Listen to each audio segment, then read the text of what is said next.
To support yourself in times of challenge, whether it is chosen times of challenge, meaning you're pushing yourself beyond your comfort zone, yeah, you, or times of challenge in which you are forced into because life be life. Welcome to today's live. You can click the link in my bio if you are a woman who is goal oriented and a recovering people pleaser. You recognize that the way you live in just ain't working no more and you want to step into a higher version of yourself. I'm a confidence coach. You can book a free clarity call with me to see if the Heart Centered Woman Confidence Club is a good fit for you. That's at the link in my bio. I coach women to put their desires first, prioritize themselves, and stop worrying about what other people think. If you find yourself being held hostage by the wants and needs of others, and you're burnt out and you're overwhelmed and you have no time to spend focusing on you, then this Confidence Club is a really good fit for you. I'm going to teach you how to really step into and get clear on your identity and your values, and then really step into that new version of you, build better boundaries, and make better quality connections. So that is the free booking. You can book a call for free at the link in all of my bios, or you can always DM me and I can send it to you as well.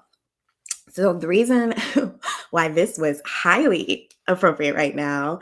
Hello, Pose. I personally am dealing with this because I am challenging myself right now and going live every day. Who the heck wants to go live? Like, it's terrifying, but I'm doing it anyway, right? I'm practicing what I preach. I'm feeling the fear and I'm pushing through and I'm taking action and I'm doing it anyway.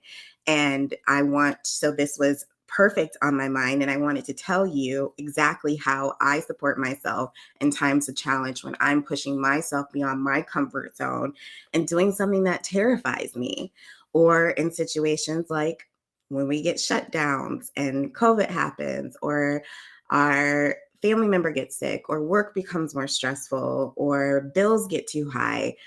All of these times of challenge, that's really when we need to go deeper and increase the self-care in ourselves. So the first tip I have for you when you're in a time of challenge is to have daily pour-ins. And this is something I teach my clients to do, whether it's a time of challenge or not.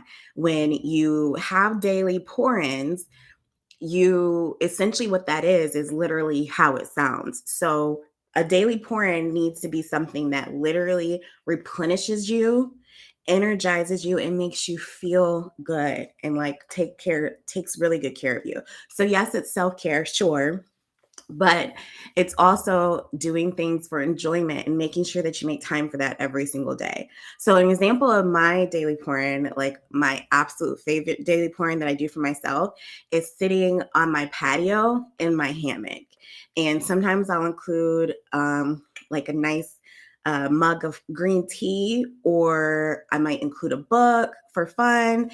It just really depends on what I need in that moment. But sitting on my hammock, I have like my hammock set up in a really cute way on my patio, and I have like a plant out there. And then sometimes I do like one of those little fire pit, like mini fire pit kind of things. And so I get to look at the fire, which is really nice and enjoying.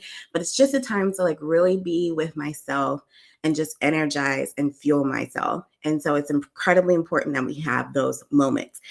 And if you have a demanding life and you have people who want all your attention, and your first thought when I say that every single day you need to do at the very least one daily pour in, and you get overwhelmed and you're like, I have no time, then we definitely need to get together and you need some coaching because you are operating in burnout. If you have no time for yourself, you are burning the candle at both ends. You are operating in burnout, and that is not a healthy place to be in. And that is not a place that I want you to be in. It's not good for you primarily, and it's not good for those who depend on you. You need to be more selfish. Yeah, and I mean it. Be more selfish. Take care of you. So the daily pour-ins can be anything. It could be coloring. That's another fun thing I really like to do. I like to take time to color.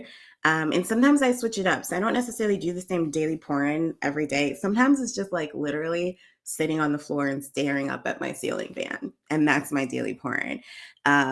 But it could also be going for a walk. It could be taking a bath. It could be watching one of your favorite shows if that's something that really fills you up, or like reading one of your favorite books, or maybe playing a video game. Whatever gives you a moment to just have some rest and some replenishment and makes you just feel good and take really care of yourself. So in times of challenge, we really want to up this. Like on a natural basis, we should be doing daily pour-ins at the very least one times a day. But in times of challenge, you really want to increase that to as much as you can make time for, because it's really important to take care of yourself. In times of challenge, our stress and our cortisol is up really high, and our mind is all over the place, and just things are going on, and it's really crazy. We have a lot going on, obviously. And so during this time, it's the daily pour-ins are not just serving you mentally, but it's also serving you physically. It's going to help you regulate your nervous system. It's going to help bring your heart rate down, and it's just going to fuel you in multiple ways. So it's incredibly important to have daily pour-ins for your mental, physical, emotional, spiritual health, all of the health. um, so that's number one tip. The number two tip is your routines. And I know routines can sometimes seem kind of scary for people, but a routine is whatever you make it. So that doesn't mean you have to wake up at 5 a.m. and go spend 2 hours in the gym just because some, influencer and business mogul told you that that's what you need to do. Like, whatever, that's for them. We live our lives for us, right? We get to decide what that looks like. And so, um, your routines, though, the importance of it is because it gives you structure. In times of challenge, we can feel really out of control. We can feel very overwhelmed, and we're just, just a lot going on physically. And so having structure via routine is going to help give you some peace. It's going to give you something you can count on every day when you can't necessarily count on everything else because other things are kind of just all over the place. And so having a structure and a routine is incredibly important, and it's about what, again, serves you in that moment. So it could be a morning routine, it could be an evening routine, it could be something that you kind of structure as much as your day as possible. For me, what I've been doing lately to support myself in this time of challenge is just really making sure I'm consistent with my morning routine. And that's because my morning routine is solely about serving me. The only things in my morning routine are things that make me feel good and set me up for my day. And so sometimes that includes the daily pour-ins, but it can also include other things too that, maybe you don't necessarily want to do, but they still serve you in some kind of way. So like, for example, um, gosh, what's something in my morning routine? Oh, well, working out. I really enjoy working out, but I wouldn't consider working out a daily pour-in. But I do consider it I do include it in my morning routine because I do like it. It does serve me, it does benefit me, but it's not like I'm giving energy in that morning moment. I'm expressing energy. So for me personally, working out is not a daily pour-in. However, it could be a daily pour-in for you. So your morning routine should include some daily pour-in, of course, but also things that you know are just going to really benefit you and set you up for your day. So the first one was a daily pour-in, not to be confused with just the structure and the routine, because the structure and routine can look like whatever you want. And then because the purpose of the structure and routine is just to give us stability and comfort and remind you of what you're in control of. Then the last and final tip I have for you in supporting yourself in times of challenge is this is the most important one, and that is to have faith and hope.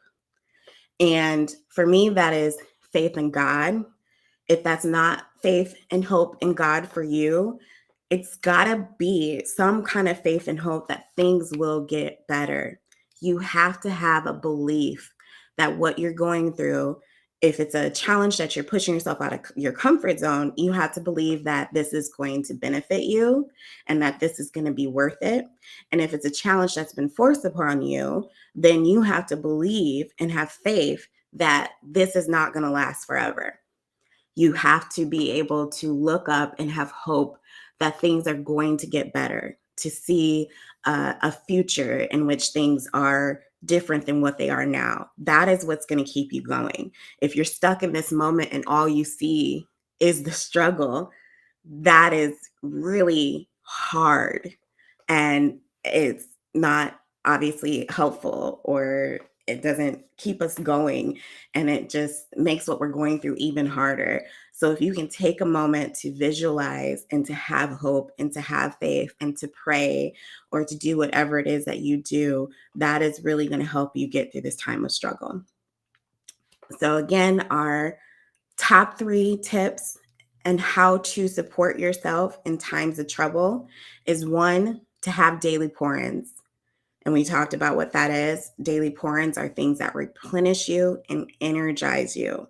They're incredibly important. It's up to you to decide what a daily pour in is. It looks like different for everybody. It has to be something that truly fills your cup up and makes you feel good.